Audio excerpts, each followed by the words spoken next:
আমরা সিআরডি নিয়ে কথা বলছি। সিআরডি আগেই বলেছি কমপ্লিটলি র্যান্ডমাইজড ডিজাইন, অর্থাৎ ট্রিটমেন্টসগুলো অ্যাসাইন করা হয় কমপ্লিটলি র্যান্ডম। এবং এই সিআরডিটা কখন আসলে সম্ভব হয়? যখন এক্সপেরিমেন্টাল ইউনিটসটা হোমোজেনাস থাকে। হোমোজেনাস বলতে আমরা কী বুঝছি? যখন সয়েল টাইপটা সিমিলার থাকবে, ফার্টিলিটি লেভেলটা সিমিলার থাকবে, আমার পট সাইজটা সেম থাকবে, এবং আমার ভ্যারাইটিটাও সেম থাকবে, এবং আমি একই ধরনের ম্যানেজমেন্ট সবগুলোকে দিব, এবং আমার এনভায়রনমেন্ট যেটা অর্থাৎ light, water, temperature or what ever, এই এনভায়রনমেন্টটা আমার সেম থাকবে এবং আমার ইনপুটও সেম থাকবে। এটাকে আমরা হোমোজেনাস বলি, অর্থাৎ আমি সবগুলোকে কন্ট্রোল করতে পারবো, এটা আমার কন্ট্রোলের মধ্যে আছে, এটাকে বলে হোমোজেনাস। আর যখন হোমোজেনাস হবে সেটা অবশ্যই সিআরডি ডিজাইন হবে, অর্থাৎ কমপ্লিটলি র্যান্ডমাইজড ডিজাইন হবে।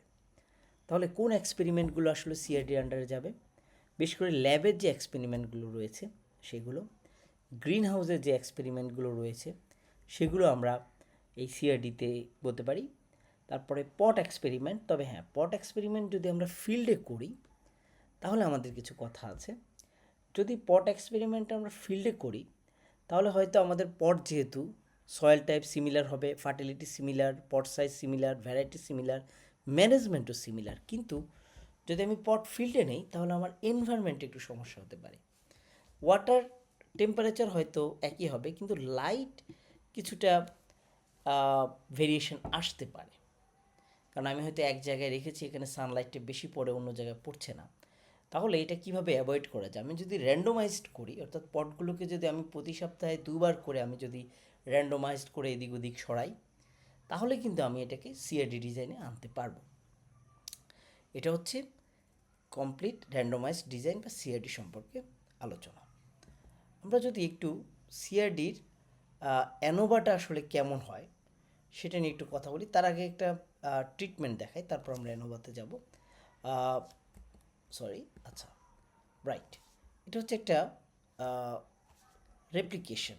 আমি সিআরডিতে 1, 2, 3, 4 চারটা রেপ্লিকেশন দিলাম, এবং আমার 3টে ট্রিটমেন্ট, 1টা 2টা 3টা, আমি ধরলাম 3টে ফার্টিলাইজার ডোজ, এবং আমার 3টা ফার্টিলাইজার ডোজের বিভিন্ন ইফেক্ট আমি দেখতে পাচ্ছি।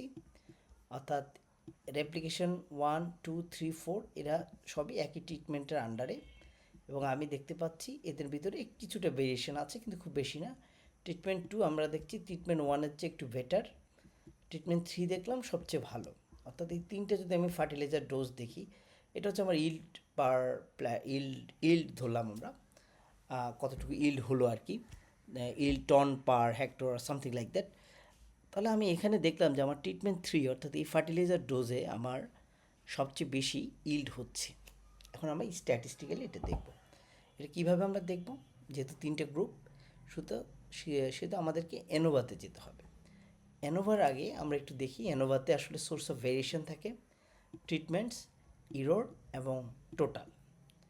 ট্রিটমেন্টসটা হচ্ছে আমাদের ডিগ্রিজ অফ ফ্রিডম, তারপরে এখানে ট্রিটমেন্টস আগেই বলেছি যে ফার্টিলাইজার ডোজগুলো হচ্ছে ট্রিটমেন্ট।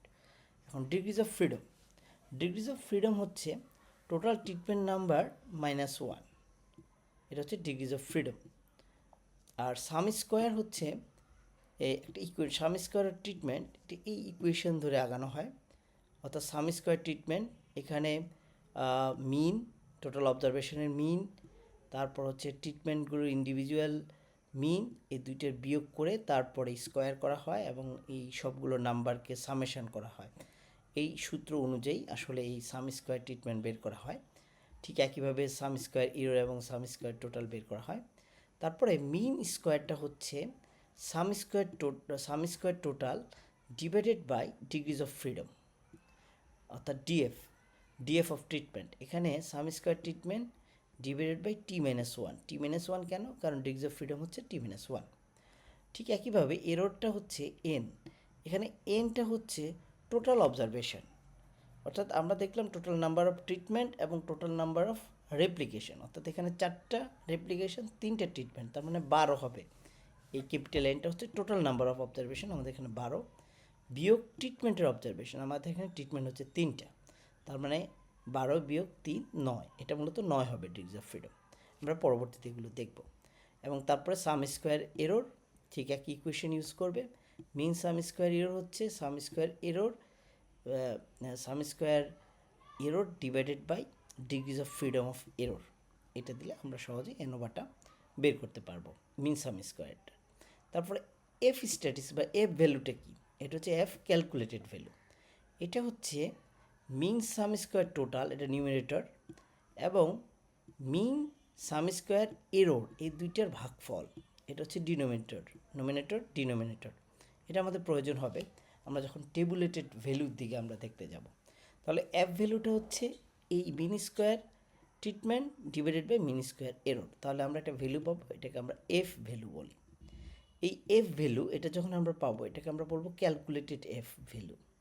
আমরা দুই ধরনের এফ ভ্যালু পাবো, একটা ক্যালকুলেটেড, তারপর আমরা এই নমিনেটর এবং ডিনোমিনেটর, অর্থাৎ এই যে ট্রিটমেন্টের যে নমিনেটর, ট্রিটমেন্টের যে ডিগ্রিজ অফ ফ্রিডম মানে T-1, আর ইরোরের যেটা N-T, অর্থাৎ নমিনেটর ডিনোমিনেটর, এই দুইটা ডিগ্রিজ অফ ফ্রিডম আমরা চার্টে দেখব।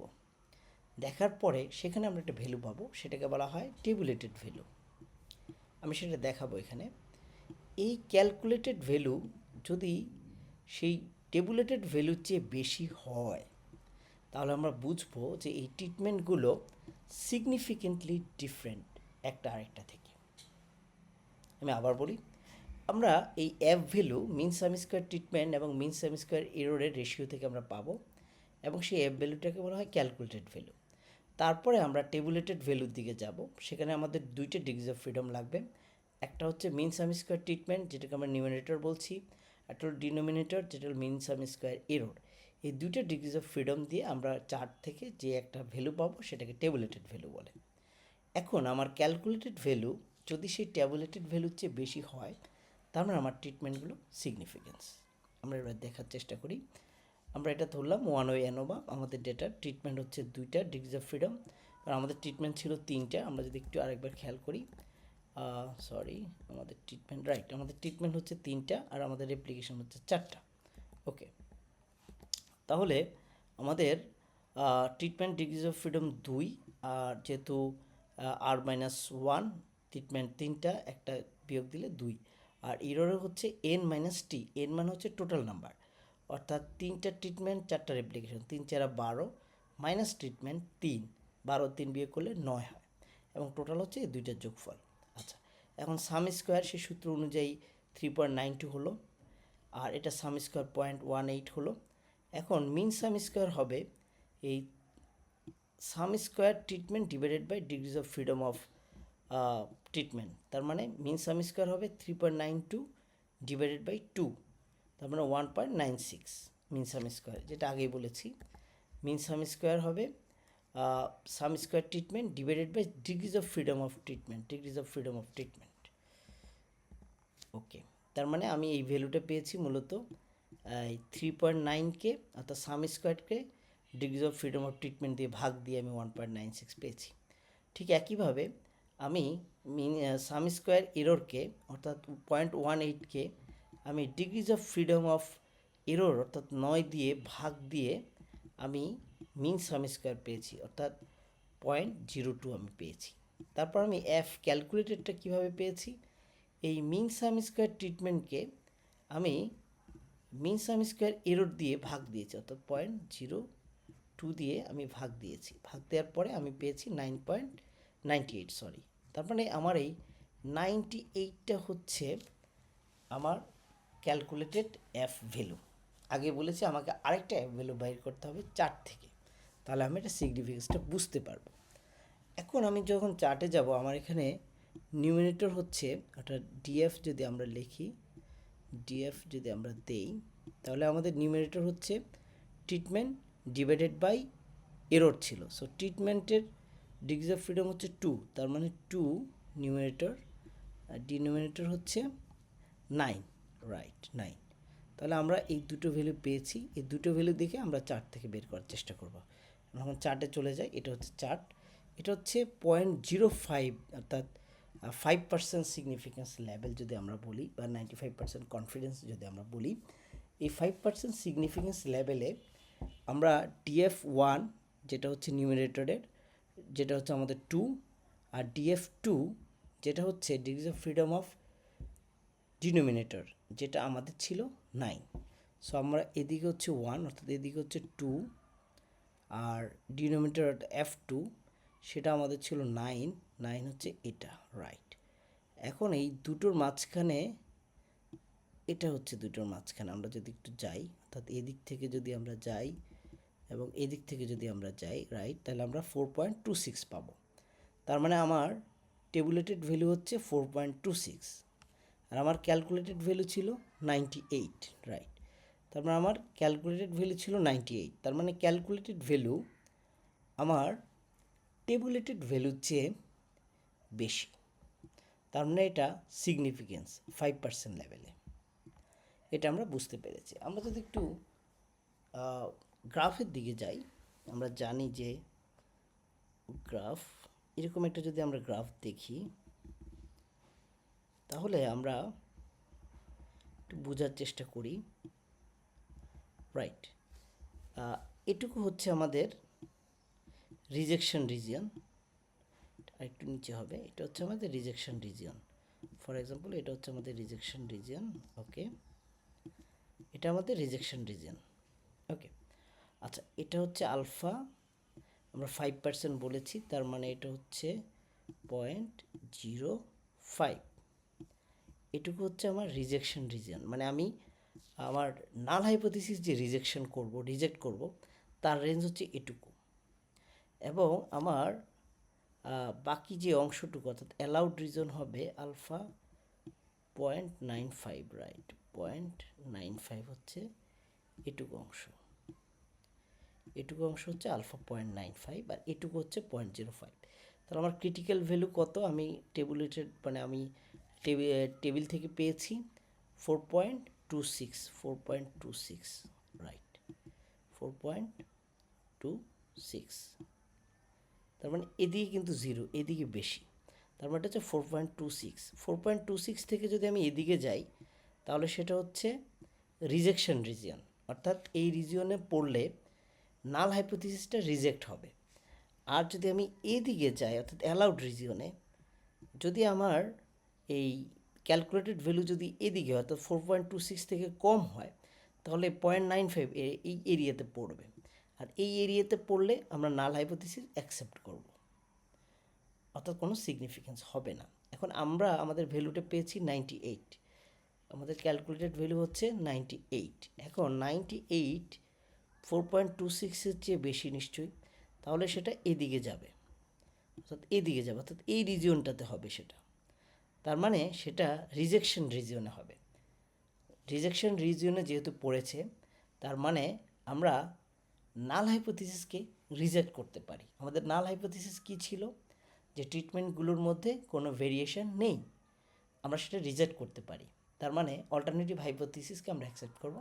অল্টারনেটিভ হাইপোথিসিস ছিল যে না, তাদের ভিতরে যে কোনো একটা গ্রুপের সিগনিফিকেন্ট ডিফারেন্স আছে, তার মানে আমাদের এটা সিগনিফিকেন্ট ডিফারেন্স হয়েছে এবং সেটা 5% লেভেলে, রাইট। আমি যদি আরেকটা দেখি, যে আমি 1% লেভেলের আমি যদি একটু দেখার চেষ্টা করি, 1% মানে হচ্ছে 0.01, সেক্ষেত্রে আমাদের সেমই, আমাদের নিউমিনেটর হচ্ছে 2 আর ডিনোমিনেটর হচ্ছে 9। তারপরে নোমিনেটর হচ্ছে, প্রথমটা হচ্ছে নোমিনেটর 2, degrees of freedom of treatment, degrees of freedom of error হচ্ছে 9, রাইট। আমি যদি এদিক দিয়ে যাই এখান পর্যন্ত, এদিক দিয়ে গেলাম এখান পর্যন্ত, তার মানে আমার টেবুলেটেড ভ্যালু হচ্ছে 8.02। আমরা যদি আবার একটু দেখার চেষ্টা করি, রাইট,